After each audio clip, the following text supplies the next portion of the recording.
कुछ कहानियाँ प्रेम से शुरू होती है और पागलपन पर खत्म। एक दूरस्थ गांव में जहां घने जंगल और कुहासे से ढके पहाड़ों के बीच जीवन चलता था, वहीं रहते थे दो प्रेमी, देव और मीरा। बचपन से ही दोनों एक दूसरे से प्रेम करते थे, लेकिन गांव की कड़वी परंपराएं और उनके परिवारों के बीच पुरानी दुश्मनी उनके प्यार की राह में दीवार बनकर खड़ी थी। एक तूफानी रात जब जुदाई असहनीय हो गई, देव और मीरा ने मिलने का फैसला किया। दोनों ने एक साथ रात बिताई, ये सोचकर कि अगली सुबह वे सब कुछ पीछे छोड़कर भाग जाएंगे, लेकिन किस्मत ने उनका साथ नहीं दिया। सुबह होते ही गांव वालों ने उन्हें एक ही कमरे में पकड़ लिया। प्रेम की जगह उन्हें मिली घृणा, तानों की जगह मिले पत्थर और डंडे। दोनों को बुरी तरह पीटकर गांव से बाहर निकाल दिया गया। जाते जाते चेतावनी दी गई, कभी वापस मत आना। घायल लेकिन साथ देव और मीरा जंगल की गहराइयों में जा पहुंचे। वहां जहां इंसान के कदम मुश्किल से पहुंचते थे, उन्होंने एक छोटी सी झोंपड़ी बनाई।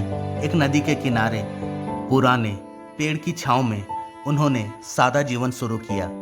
प्रेम में लिपटे वे दिन जैसे एक सपना, लेकिन सच्चे प्रेम पर अक्सर दुखों की छांव होती है।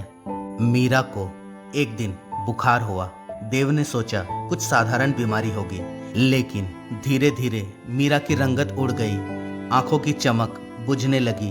देव ने जंगल जंगल औषधियों की खोज की, आसमान की ओर देखकर मन्नतें की, पर कुछ काम न आया। एक सुबह मीरा ने अंतिम सांस ली। उसकी आंखें झोपड़ी की छत को निहारती रह गई, खामोश और स्थिर। देव ने मानने से इनकार कर दिया कि मीरा अब इस दुनिया में नहीं है। वह रोज उसकी लाश को नहलाता, उसके बाल संवारता, उससे बातें करता, उसके लिए खाना बनाता जैसे वो अब भी जीवित हो। वह उसे फूलों की माला पहनाता, हंसता, रोता और कहता, मैं हूं ना मीरा, तुम अकेली नहीं हो।